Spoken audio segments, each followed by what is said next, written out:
नमस्कार दोस्तों, स्वागत है आपका भारत वाक्य में। दोस्तों, क्या आपको पता है कि चाइना और पाकिस्तान की अंडर वाटर डिप्लॉयमेंट को काउंटर करने के लिए इंडियन नेवी एक 70,000 करोड़ की डील को फाइनल करने की कोशिश कर रही है। आज के इस वीडियो में हम इसी टॉपिक को विस्तार से समझेंगे। तो इस डील का नाम है प्रोजेक्ट 75I और इस डील की टोटल एस्टिमेटेड कॉस्ट जो है वो अराउंड 70 to 90,000 करोड़ की होने वाली है। ये डील इंडियन नेवी के मॉडर्नाइजेशन प्रोग्राम का सबसे बड़ा और सबसे इम्पोर्टेंट हिस्सा है। इस प्रोजेक्ट के अंदर जर्मनी की थाइसेंक्रप मरीन सिस्टम्स और इंडिया की मैज़ेगॉन डॉक शिप बिल्डर्स मिलकर काम करेंगे। दोनों कंपनीज साथ मिलकर इंडियन नेवी के लिए total 6 advanced conventional attack submarines बनाएंगी। सबसे खास बात यह है कि सारी सबमरीन्स पूरी तरह मेक इन इंडिया के तहत हमारे अपने शिपयार्ड्स में बनेंगी। पहली सबमरीन पर कम से कम 45% लोकल पार्ट्स और मटेरियल्स जो हैं वो यूज़ किए जाएंगे। जैसे जैसे प्रोडक्शन जो है बढ़ता जाएगा, छठी सबमरीन तक आते आते जो लेवल है इंडियनाइजेशन का वो 60% तक पहुंच जाएगा। इसका मतलब ये है कि फ्यूचर में हम खुद अपनी सबमरीन्स को मेंटेन और अपग्रेड कर पाएंगे। तो अब बात करते हैं इस सबमरीन की डिज़ाइन और उसकी फ़िज़िकल कैपेबिलिटीज़ के बारे में। ये सबमरीन जर्मन HDW क्लास 214 और क्लास 212 CD का प्रूवन डिज़ाइन है और ये हमारी सबमरीन्स उन्हीं के ऊपर बेस्ड हैं। इनका जो डिस्प्लेसमेंट है वो लगभग 3000 टन्स का होगा, जो इन्हें काफ़ी बड़ा और स्टेबल बनाता है। बड़ा साइज़ होने की वजह से इसमें ज़्यादा वेपन्स, एडवांस सेंसर्स और बेहतर क्रू जो है उनके क्वार्टर्स फिट हो सकते हैं। अब आते हैं इसके सबसे डेंजरस और रेवोल्यूशनरी फीचर पर, जो है AIP टेक्नोलॉजी। AIP का मतलब होता है एयर इंडिपेंडेंट प्रोपल्शन सिस्टम। आमतौर पर जितनी भी डीजल इलेक्ट्रिक सबमरीन्स होती हैं उन्हें एक बहुत बड़ी प्रॉब्लम का सामना करना पड़ता है। उन्हें हर 2 से 3 दिन में पानी के ऊपर या स्नॉर्कल डेप्थ पर आना पड़ता है। उन्हें अपना डीजल इंजन चलाकर अपनी हैवी बैटरीज को रिचार्ज करना होता है। जब भी सबमरीन्स पानी के ऊपर आती हैं वो एनिमी रेडार और सैटेलाइट की नज़र में आ जाती हैं। वो मोमेंट किसी भी सबमरीन के लिए सबसे ज़्यादा वल्नरेबल एंड डेंजरस होता है।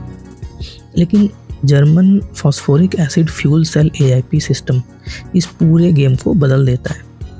ये सिस्टम सबमरीन को बिना ऑक्सीजन के पानी के अंदर ही इलेक्ट्रिसिटी जनरेट करने की परमिशन देता है। AIP की वजह से सबमरीन बिना पानी के ऊपर आए 2 से 3 हफ्ते तक कंटिन्यूअसली अंडर वाटर रह सकती है। इसका मतलब ये हुआ कि एक्सट्रीम स्टेल्थ यानी कि एनिमी रेडार के लिए ये बिल्कुल ही इनविजिबल हो जाती है। इसके अलावा इन सबमरीन्स का हल जो होता है वो नॉन मैग्नेटिक स्टील और स्पेशल अकूस्टिक टाइल से मिलाकर बनाया जाता है। ये टाइल्स सबमरीन की मशीनरी के साउंड को अब्जॉर्ब कर लेती हैं और अंडर वाटर नॉइज़ को ख़त्म कर देती हैं। तो दुश्मन के सबसे एडवांस सोनार भी इसको ईज़िली डिटेक्ट नहीं कर सकते, इसकी लोकेशन इतना ईज़िली ट्रैक नहीं कर सकते। अब बात करते हैं इस साइलेंट किलर के फायर पावर और वेपन सिस्टम्स के बारे में। इस सबमरीन में 6 टॉर्पीडो ट्यूब्स होंगे जो हैवी ड्यूटी वेपन्स जो हैं वो फायर कर सकते हैं। ये एक साथ लगभग 18 हैवी वेट टॉर्पीडोज़ या एंटी शिप मिसाइल जो है वो कैरी कर सकती है।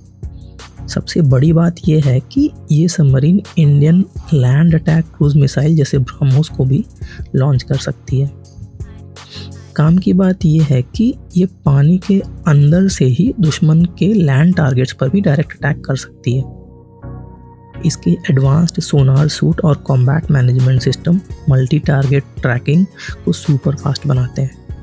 ये एक ही वक्त में मल्टीपल एनिमी शिप्स को और सबमरीन्स को टारगेट करके डिस्ट्रॉय कर सकती है। अब समझते हैं कि इंडिया के लिए ये प्रोजेक्ट इतना ज़्यादा स्ट्रैटेजिकली इम्पोर्टेंट क्यों है। फ़िलहाल इंडियन नेवी के पास सिर्फ 16 कन्वेंशनल सबमरीन्स हैं, जिनमें से ज़्यादातर काफ़ी पुरानी हो चुके हैं। इन पुरानी सबमरीन्स को टाइम टू टाइम रिपेयर और रीफिट करना ज़रूरी होता है। दूसरी तरफ इंडियन ओशन रीजन में चाइना की PLA नेवी अपनी प्रेजेंस जो है बहुत तेज़ी से बढ़ा रही है। चाइना के पास अभी 60 से ज़्यादा सबमरीन्स का एक बहुत बड़ा फ्लीट है।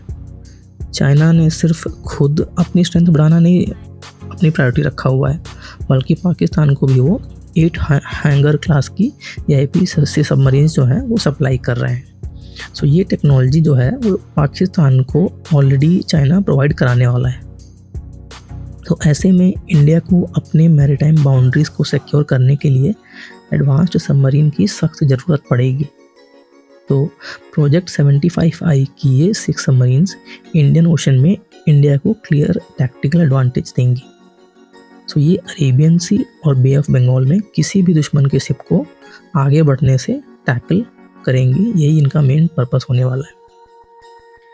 सो ये प्रोजेक्ट जो है वो इंडिया को डिफेंस सेक्टर में सेल्फ रिलायंट बनने में हेल्प भी करेगा। जर्मनी इंडिया को सिर्फ सबमरीन नहीं बेच रहा है, बल्कि वो टेक्नोलॉजी ऑफ ट्रांसफ़र भी देने की बात कर रहा है, जिसमें जो TOT का कितना परसेंटेज है वो जब तक प्रोग्राम फाइनलाइज नहीं होता, डील फाइनलाइज नहीं होती, वी विल नॉट नो। पर ये नॉलेज इंडिया के फ्यूचर प्रोजेक्ट 76 के लिए बहुत काम आएगी। प्रोजेक्ट 76 इंडिया का अपना इंडिजिनस सबमरीन प्रोग्राम होगा, जिसमें पूरी सबमरीन इंडिया खुद डिज़ाइन करेगा। सो टेक्नोलॉजी ऑफ ट्रांसफ़र की वजह से इंडियन शिपयार्ड्स और लोकल वेंडर्स को हज़ारों करोड़ रुपीस के बिजनेस कॉन्ट्रैक्ट्स मिलेंगे। इस प्रोजेक्ट से डिफेंस मैन्युफैक्चरिंग सेक्टर में हज़ारों हाई स्किल्ड इंजीनियर्स को जॉब भी मिलेगी। तो अब बात करते हैं इस डील की करंट अप्रूवल स्टेटस और टाइमलाइन के बारे में। सो यूनियन फाइनेंस मिनिस्ट्री ने इस डील का जो बजट आउटले है वो ऑलरेडी उसको ग्रीन सिग्नल दे दिया है। मिनिस्ट्री ऑफ डिफेंस की टेक्निकल इवैल्यूएशन टीम ने सारे टेक्निकल चेक्स कंप्लीट कर लिए हैं।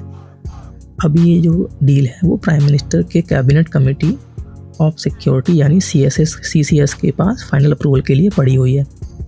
तो CCS का अप्रूवल मिलते ही मैज़ेगॉन डॉक एंड थाइसेनक्रप के बीच में फाइनल कॉन्ट्रैक्ट जो है वो साइन हो जाएगा। कॉन्ट्रैक्ट साइन होने के बाद पहली सबमरीन जो है उसको बनने में लगभग 7 साल का समय जो है वो लगेगा। उसके बाद हर साल एक सबमरीन जो है वो जो बाकी की 5 सबमरीन पेंडिंग है वो एक करके इंडियन नेवी को डिलीवर की जाएंगी। सो जर्मनी के लिए भी ये डील उनकी फॉरेन पॉलिसी और डिफेंस स्ट्रैटेजी का एक बहुत बड़ा शिफ्ट है। पहले जर्मनी नॉन नेटो कंट्रीज़ को हैवी डिफेंस इक्विपमेंट बेचने में काफ़ी स्ट्रिक्ट रूल्स रखता था, लेकिन अब जर्मनी इंडिया के साथ अपनी स्ट्रेटेजिक पार्टनरशिप को टॉप प्रायोरिटी पर रख रहा है। दोनों देशों का मानना है कि इंडो पैसिफिक रीजन में पीस और स्टेबिलिटी बनाए रखना बहुत ज़रूरी है। सो ये डील प्रूव करती है कि ग्लोबल मार्केट में इंडिया की जो बार्गेनिंग पावर है और वो जो रिस्पेक्ट है वो कितनी बड़ी है। सो इस टॉपिक के बारे में आपको क्या लगता है कमेंट सेक्शन में ज़रूर बताइएगा। तो चैनल को सब्सक्राइब करिए, वीडियो को लाइक करिए। मिलते हैं नेक्स्ट वीडियो में, तब तक के लिए धन्यवाद।